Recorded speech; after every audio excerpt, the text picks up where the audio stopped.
There's a lot of uncertainty surrounding U.S. President Donald Trump testing positive for COVID-19. We have been told time and time again that the elderly are the most vulnerable. And at 74, Trump falls into an age group which seems to have suffered the most during this pandemic. And we're now many months into this reality, so what are the risks for seniors? We spoke to an expert who discusses what Trump could be facing. We know that he is somewhat obese. We know about his age. Heart disease is suspected in his case, so he's got a lot of risk factors. He doesn't have a risky blood type. It's really going to be touch and go over the next week to see whether we understand now are mild symptoms, if they progress to be more serious. Every COVID-19 case is unique, but experts say generally the outcome for people aged 60 or above is most concerning. Public Health Ontario reports that as of this week, almost 1 in 10 people between the ages of 60 to 79 have died after getting COVID. Those numbers exponentially worse for those above 80, nearly 1/3 of all cases ending in deaths. The older you are, and certainly over 70, the risk goes way up. Generally, women have better immune systems and better immune responses across a wide range of viruses like this. So it's probably similar, but we really don't know.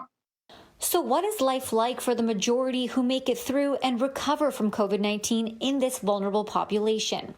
Epidemiologist Colin Furness says the majority experience fewer symptoms, but for some, it could be much worse, such as 64-year-old Scarborough man Asad Khorasani. He is grateful to be alive today after testing positive on March 25th and being on a ventilator for 70 days. I got very high fever.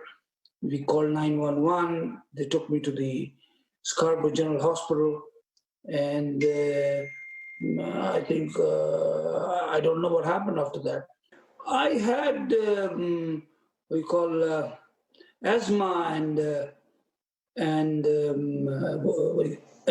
allergy, but no other health issues at all. I was perfect. I was working. I was doing everything on my own. But after COVID, I cannot walk. I'm like a newborn baby. But experts say one case cannot be compared to another, especially when the U.S. president has the best medical team at his disposal, unlike many others in his age bracket. People with more money tend to have better health outcomes, and that's because they're less likely to have malnutrition. They're less likely to have other kinds of comorbidities. It's not true across the board.